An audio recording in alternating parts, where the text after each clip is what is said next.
Hey everyone, thanks for joining us again. Today we're going to have some fun with Miss Letitia doing entertainment and Miss Brown doing poetry and art. Stay tuned. Hey guys, Miss Natisha here today. I have my hot air balloon card that I started to work on, but it needs some work. So I'm just going to take a little break from that and we're going to do some mindfulness practices that you can do at home for fun. So if you remember a few months ago, we did some wellness practices. I'm just going to pick back up on that because I'm sure during this very stressful time, we kind of need ways to relax that are quick and easy and sometimes can be fun to do. The first one, a balloon. Everyone was super excited about that when we did it. So I'm going to take a deep breath in and I'm going to release it into the balloon. And then, of course, if I wanted to, I could play with it.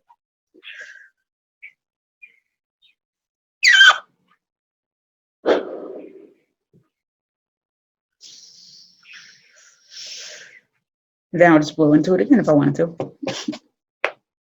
I'll do it one more time. Take a deep breath in.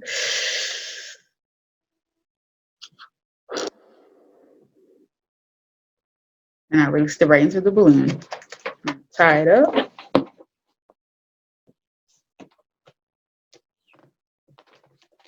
Like I said, now you have something fun to play with, and you did some relaxing breathing practices. Next, I have the roller coaster, and I'm also going to put these in the description section so you guys can reference them as you need them. So this is the roller coaster. Says you're going to trace your fingers with your opposite hand, breathe in and breathe out. Kind of pretend like you're on a roller coaster. So here we're going up, down,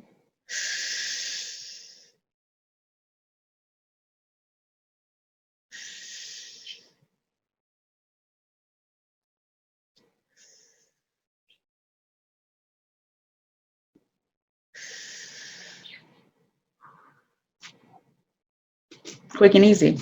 I'm going to play some music. That way you guys don't hear me breathing the whole time.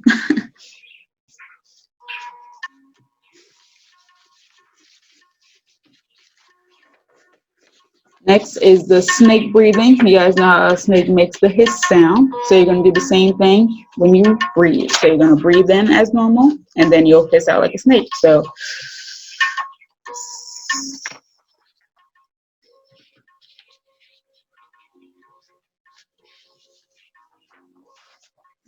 star breathing. I like with this one, you can kind of create your own star. So if you have a star, you can draw a star, cut it out. So it's kind of a craft you can do. And then you get to just create the places where you want to breathe in. You normally want to breathe in when it goes up, and then take a nice breath out.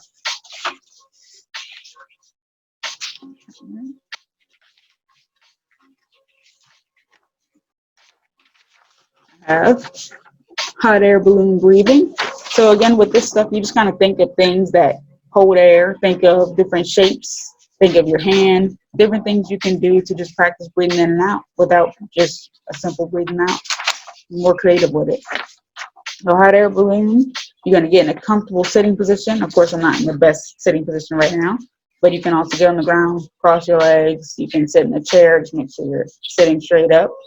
And you're going to close your eyes, focus on your breathing. You'll take a nice deep breath in like you're going up in a hot air balloon. And then, of course, we know the hot air balloon lets out that flame and the different air and everything. So you're just going to let it all out. Like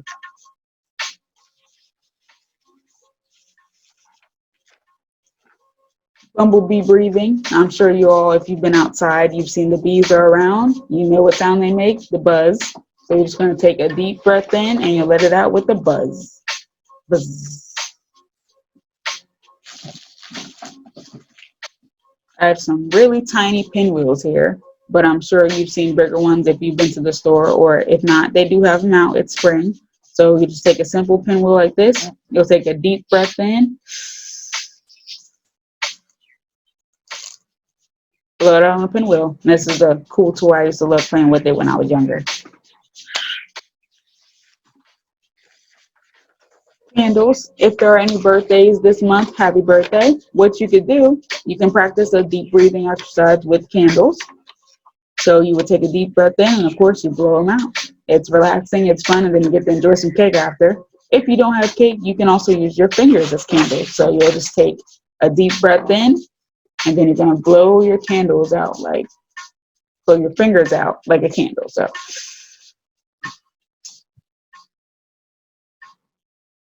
all my candles are out.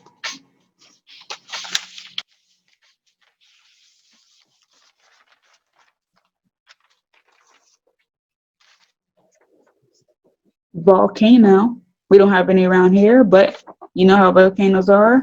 All that lava and everything gets to boiling, and then it lets out a nice big puff of air, smoke, and everything else that comes out of it.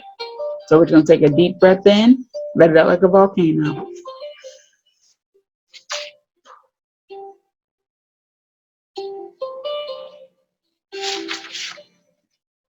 I had a fun toy. It's called the Hooverman Sphere. So if you're not familiar with one, you can look up this name here. So it's a fun little toy. As you expand it, you want to take a deep breath in, and then you'll slowly bring it together for a deep breath out. All right. So that's all I have here today. I'm sure you guys want to see the balloon one again. That was everyone's favorite when we did it. So again, with the balloon, you want to stretch it out so you're not struggling. It's supposed to be relaxing and fun. So you'll take a deep breath in.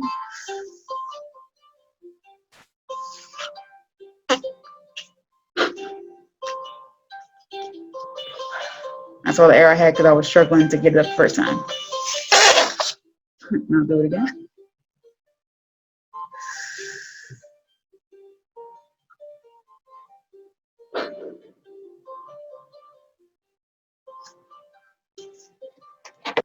And like I said, you can just tie it up and you can play with it. So it's something you relax, you got your mind right back to where it needed to be, and now you can relax and play with your balloon. Thank you so much for joining us. See you again soon. Hi guys, thank you for joining us. It's Miss Brown. I'm so excited. It is National Poetry Month. We decided to put a little spin on it. We're going to add a little bit of music and a little bit of artwork. I'm so excited to hear from you guys. If you write music, if you write poetry, if you're an artist, please submit your work to us. We would love to hear from you guys. I'm getting ready to recite one of my favorite poems of all time, so I hope you guys enjoy. It is called Caged Bird by Maya Angelou. I've been reading and listening to this poem for a very long time. And as a little girl, it just really didn't make sense to me. I really didn't understand it until I was older, and it just had like a totally different meaning to me. So you guys can look the poem up yourselves and tell me what you think and what you got from it. And here we go. It is Caged Bird by Maya Angelou. A free bird leaps on the back of the wind and floats downstream to the current ends and dips his wings in the orange sun rays and dares to claim the sky. But a bird that stalks down his narrow cage can seldom see through his bars of rage. His wings are clipped and his feet are tied, so he opens his throat to sing. The caged bird sings with the fearful trill of things unknown but longed for still, and his tune is heard on the distant hill, for the caged bird sings of freedom. The free bird thinks of another breeze, and the trade winds soft through the sighing trees, and the fat worms waiting on a dawn bright lawn, and he names the sky his own. But a caged bird stands on a grave of dreams, his shadow shouts on a nightmare scream, and his wings are clipped and his feet are tied, so he opens his throat to sing. The caged bird sings with the fearful trill of things unknown, but the long for still in his tune is heard on a distant hill, for the caged bird sings of freedom. So, you guys tell me what you think. Like, this poem, I don't know, it means a lot to me. My grandmom used to read it, so I really loved it. I've always loved it. So, tell me what you think. What does that mean to you? What do you think she's talking about in this poem? And if you guys have any poems of your own or any of your favorite poems, I would love to read them or recite them, or you guys can make videos and recite your poems. We would love for you guys to do that. I hope you enjoyed. I hope you look this poem up and read it for yourselves. You guys have a great, awesome day, and I hope to see you guys soon.